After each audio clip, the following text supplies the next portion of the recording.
Imagine o eco metálico de um banheiro público, um espaço onde a utilidade deveria ser a única nota dominante. Para a maioria das pessoas, o som de um secador de mãos é um ruído de fundo, uma conveniência moderna que mal merece um pensamento. No entanto, para certos sistemas nervosos, o instante em que as mãos interrompem o jato de ar e alteram sua frequência não é um detalhe irrelevante, mas uma agressão sensorial profunda. É o início de um tormento que se assemelha à queda súbita de uma pressão insuportável. Um ruído que corta a paz como o trovão de uma sucção a vácuo em uma aeronave em pleno voo. Não é apenas uma questão de preferência ou de um incômodo leve. Trata-se de uma reação visceral, um ódio comparável ao som lancinante de unhas, arranhando um quadro negro. Algo que reverbera nas profundezas do crânio e faz o corpo inteiro se retesar em um estado de alerta máximo.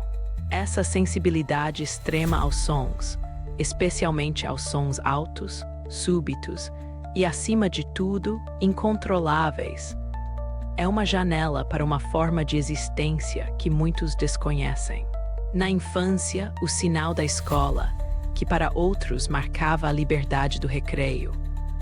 Para uma criança com essa constituição, era como o motor de uma broca de dentista, perfurando o osso. O som não era apenas ouvido.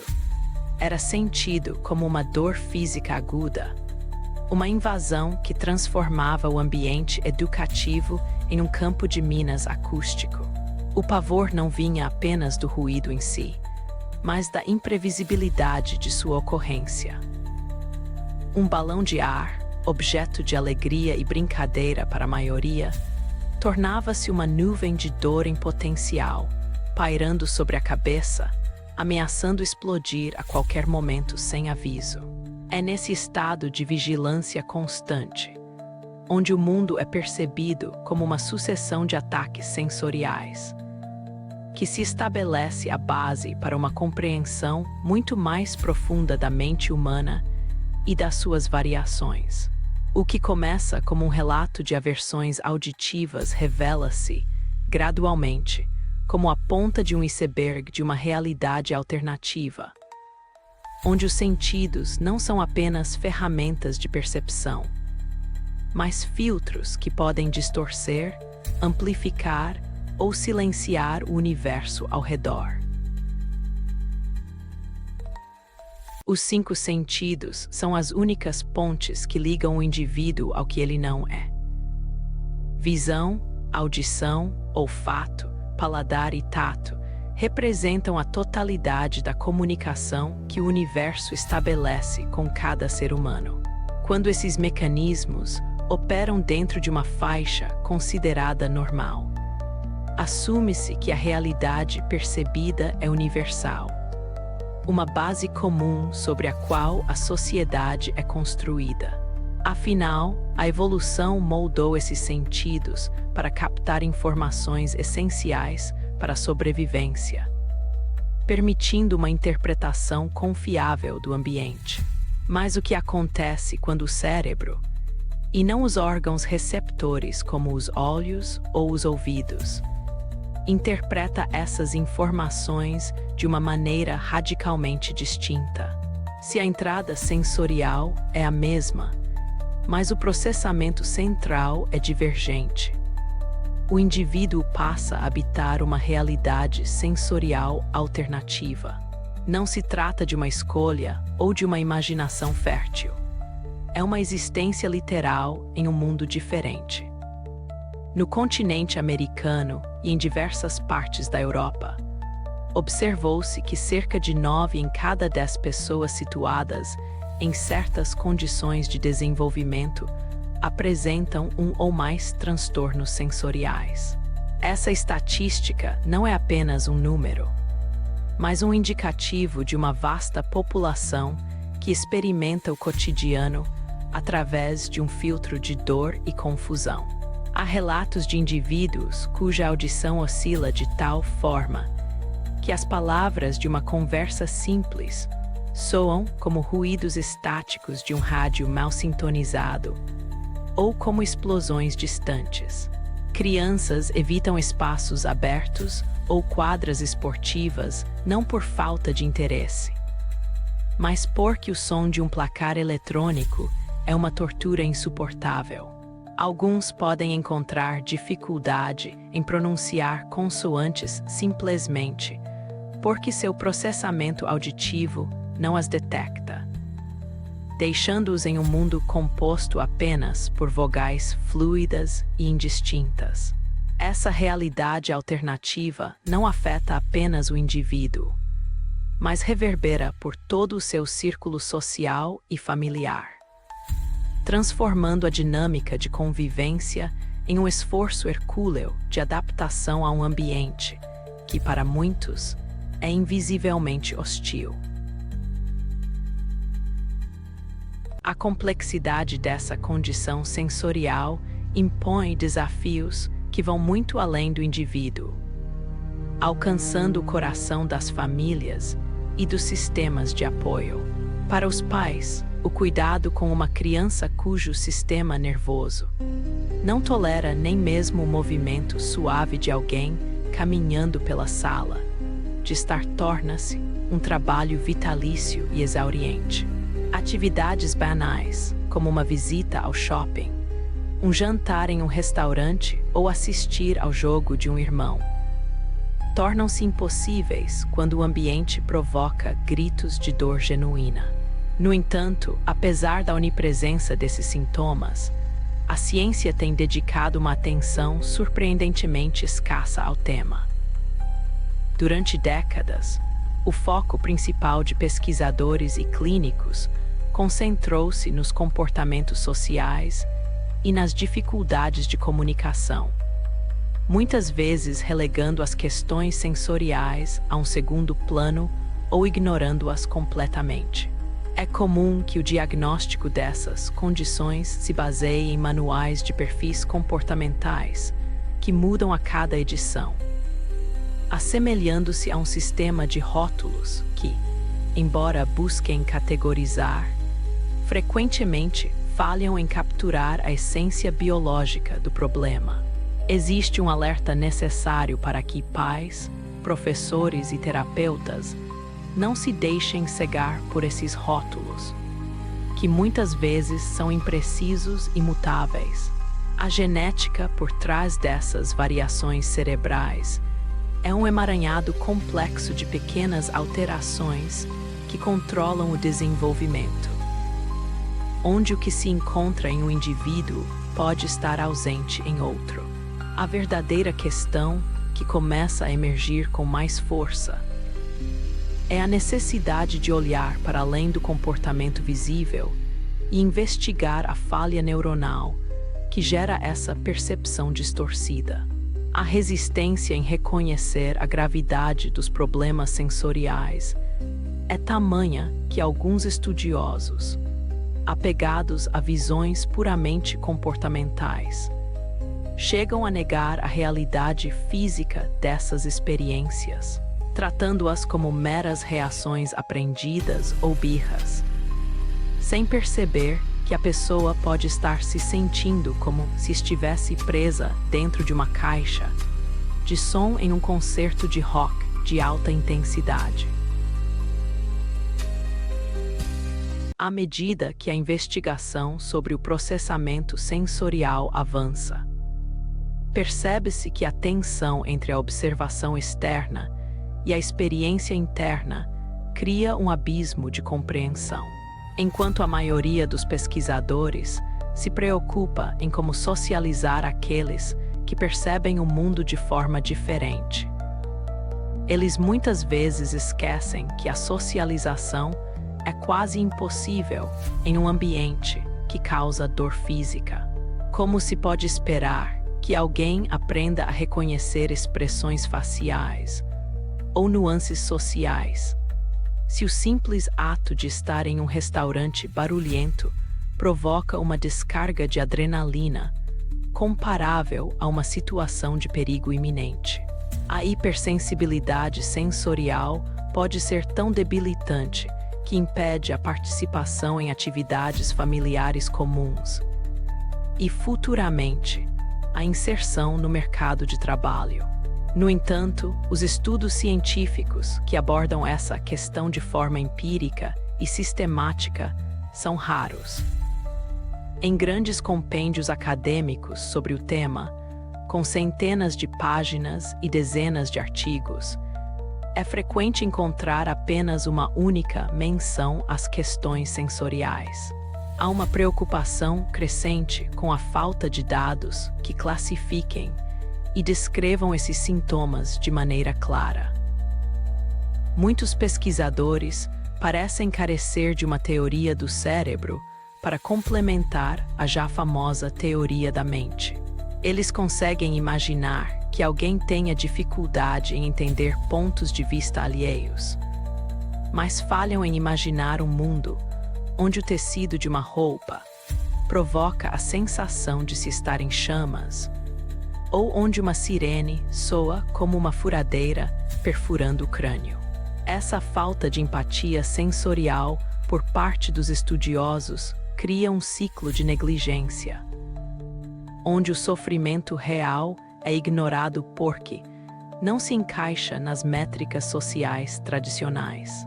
A resistência em aceitar a biologia por trás do comportamento leva a diagnósticos superficiais e tratamentos que não atingem a raiz do problema, deixando os indivíduos e suas famílias à mercê de uma realidade que ninguém parece querer mapear. Para aprofundar a retórica sobre essa realidade alternativa, é preciso considerar que as respostas sensoriais não são uniformes. Elas variam em um espectro que vai do normal ao severamente incapacitante. Tradicionalmente, classificou-se o processamento sensorial em 3 grandes categorias. A primeira delas é a busca sensorial, onde o indivíduo anseia por estímulos constantes, como movimentos de balanço, giros, batidas de palmas ou ruídos altos, como se estivesse tentando preencher um vazio de percepção. As outras 2 categorias representam o oposto. A alta responsividade, caracterizada por uma hipersensibilidade onde cheiros, tecidos ou sons comuns tornam-se insuportáveis, e a baixa responsividade, onde parece haver uma falta de reação a estímulos que seriam óbvios para outros, como o próprio nome sendo chamado ou até mesmo a dor física. No entanto, essa forma de organizar o conhecimento começou a ser questionada por novas pesquisas que sugerem categorias mais refinadas, envolvendo a modulação sensorial ligada à sensibilidade motora, ao tônus muscular e até a sensibilidades específicas de paladar e olfato. Mas o problema fundamental pode não estar na forma como os dados são organizados, e sim na natureza dos próprios dados. Grande parte do que se sabe sobre esses problemas baseia-se em relatos de observadores externos, como pais e cuidadores, que preenchem questionários sobre o que veem. Mas será que o que um observador vê reflete o que o indivíduo sente? Alguém que não consegue imaginar a sobrecarga sensorial pode interpretar um comportamento de forma errônea, vendo uma falta de resposta onde, na verdade, existe um sistema tão sobrecarregado que entrou em colapso. Para entender verdadeiramente essa experiência, é imperativo ouvir aqueles que a vivem. Mesmo indivíduos que enfrentam grandes dificuldades de comunicação podem, através de ferramentas adequadas como teclados e tablets, revelar uma vida interior rica e complexa, separada do seu comportamento visível. Surge então a distinção crucial entre o eu atuante, aquele que o mundo vê agitado ou imóvel, e o eu pensante, que que observa, sente e muitas vezes se frustra com a incapacidade do seu corpo em responder ao ambiente de forma produtiva. A existência desse dualismo entre o eu que atua e o eu que pensa é ilustrada de forma poderosa por relatos de pessoas que conseguiram romper o silêncio. Um jovem no continente americano descreveu sua experiência como viver em duas partes. Um eu atuante, descrito por ele como estranho e cheio de energia, que gira em círculos para tentar juntar suas partes. E um eu pensante, repleto de aprendizado e sentimentos. Em uma biblioteca silenciosa, esse jovem conseguia responder a perguntas complexas por meio de um teclado, demonstrando uma compreensão profunda da realidade, apenas para, logo em seguida, sair correndo e agitando os braços de forma aparentemente desconexa. Para quem observa de fora, as corridas e os movimentos parecem sem sentido, mas para o eu pensante, eles são uma necessidade biológica, uma tentativa de organizar um sistema sensorial que percebe o corpo como fragmentado.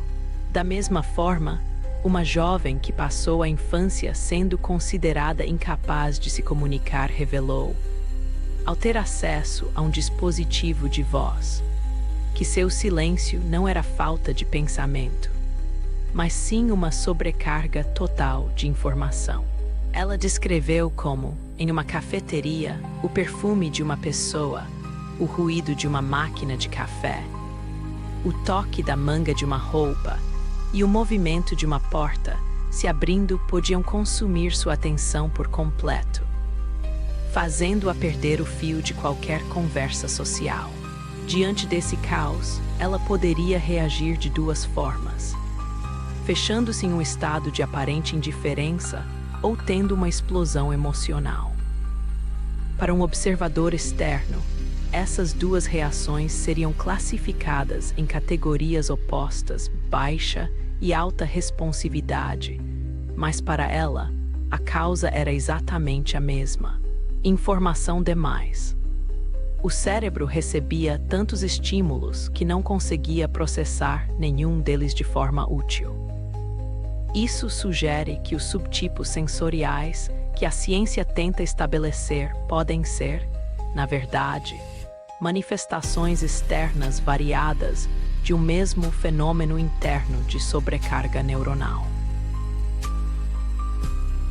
Essa nova perspectiva desafia a ideia de que a falta de resposta sensorial é o oposto da hipersensibilidade.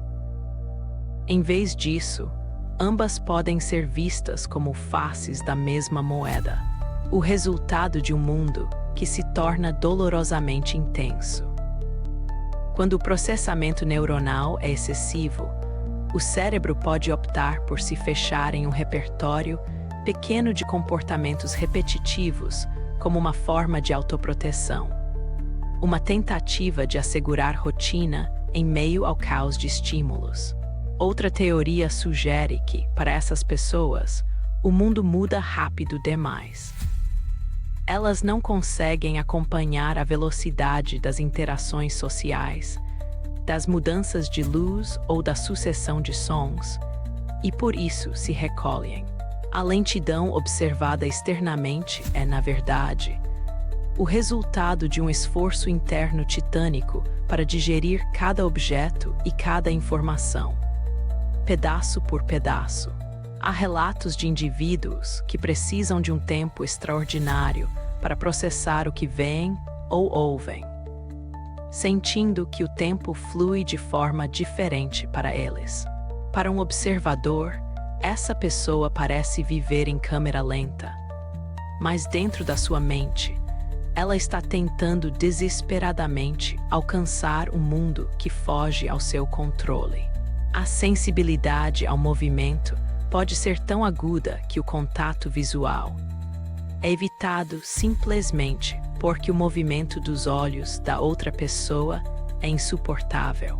Algumas pessoas relatam que olham pelo canto do olho porque isso torna o movimento menos opressor, permitindo uma captura de imagem mais estável.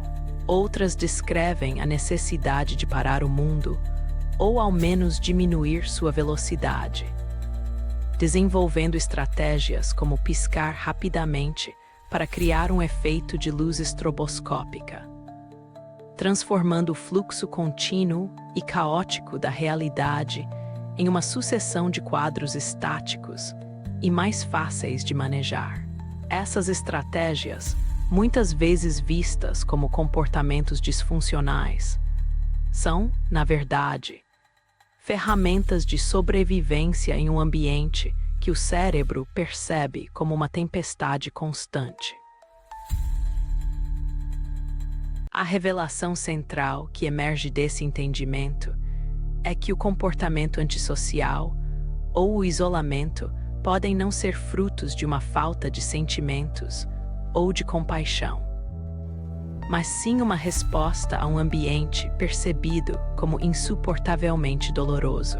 Se a amígdala, a região do cérebro responsável pelas respostas de medo e emoção, estiver constantemente sobrecarregada por estímulos sensoriais, o indivíduo viverá em um estado permanente de terror biológico. Nesse contexto, o que parece ser um déficit social é, na verdade, uma expressão de medo. Essa descoberta tem implicações profundas, especialmente na forma como se aborda o tratamento e a educação dessas pessoas. Em vez de focar exclusivamente em treinar comportamentos sociais, a prioridade deveria ser acalmar o cérebro e reduzir a intensidade do mundo. Há evidências de que certas intervenções que diminuem a velocidade dos estímulos podem ter efeitos surpreendentes. Por exemplo, quando expressões faciais ou frases faladas são apresentadas de forma mais lenta, através de softwares especializados. Indivíduos que antes eram incapazes de compreendê-las passam a demonstrar uma capacidade de imitação e entendimento muito maior. Da mesma forma, o uso de medicamentos que reduzem a irritabilidade e a ansiedade pode, indiretamente, abrir portas para a interação social, não por curar um déficit inerente, mas por tornar o ambiente tolerável o suficiente para que o aprendizado ocorra. É como se, ao baixar o volume do caos externo, o eu pensante finalmente tivesse espaço para se manifestar e participar da realidade comum. A compreensão de que a hiperreatividade e a hiporreatividade são variações do mesmo tema de sobrecarga sensorial muda o foco do diagnóstico. Deixa-se de perguntar o que há de errado com o comportamento da pessoa e passa-se a investigar como o seu cérebro está processando o universo ao seu redor. Após essa mudança de paradigma, as consequências práticas começam a se tornar claras na vida cotidiana. O reconhecimento de que os problemas sensoriais são reais e físicos abre caminho para soluções que, embora simples, podem transformar existências.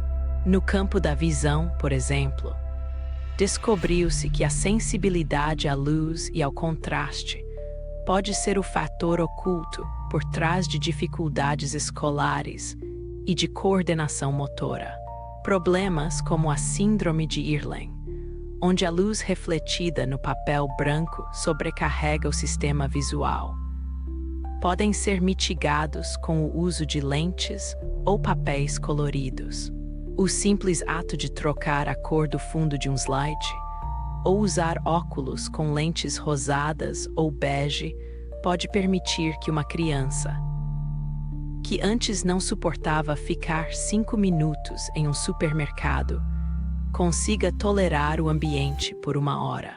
Isso ocorre porque certas cores de lentes ajudam a filtrar as ondas de luz que causam distorção visual, fazendo com que as letras parem de dançar na página ou que as luzes fluorescentes deixem de piscar de forma agonizante.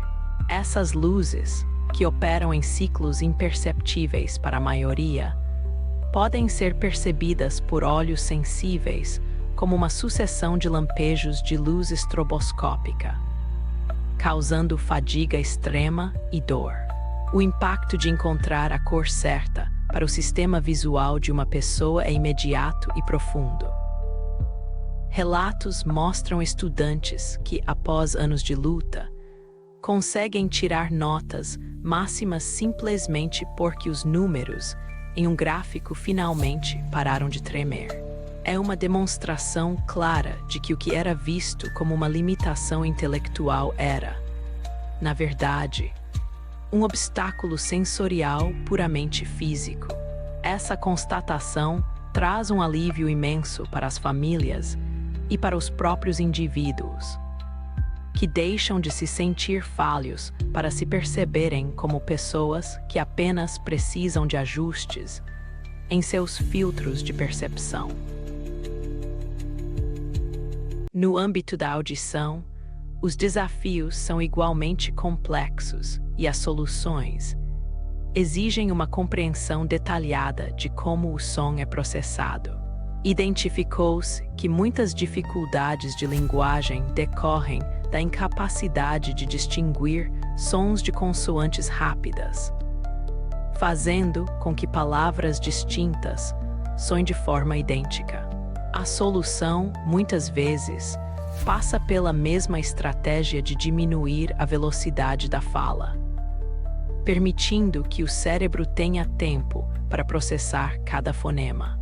Outro fenômeno intrigante é a chamada cegueira do sentido, onde a pessoa ouve as palavras perfeitamente, mas não consegue associá-las a um significado imediato.